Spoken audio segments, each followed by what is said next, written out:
Hello guys, what is up and welcome to another Fantasy Premier League tutorial video.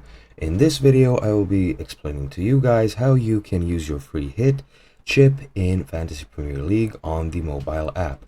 Now, after you have built your team and did everything, and now that you're officially playing Fantasy Premier League, you need to navigate to your Fantasy tab, as you can see in the middle of the bottom of my screen, and then you'll arrive at this screen where you have the overview of all of your game history pretty much. Now, to actually edit your players, we need to go to the transfers tab and click on the transfers button in the middle of my screen, and we'll be taken to this here screen.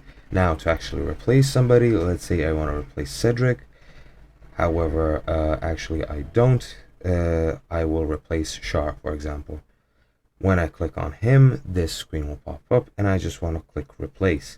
Now, this is generally the way you make transfers, and any transfers you make the normal way will of course be permanent.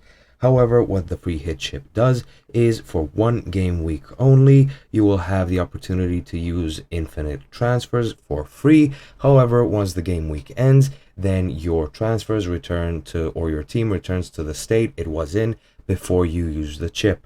Now, let me just demonstrate. For example, I want Taylor, and I want to replace Cher with Taylor, and to actually use my free hit chip, I click on next, and in the bottom right you can see free hit unavailable. For me it's unavailable. You actually need to use it before the actual game week, before anything starts. However, when you actually use it, for you it should be available, and when you actually use it, you can make infinite amounts of transfers or free transfers during the week, and your team will return to the same it was before it in the next game week.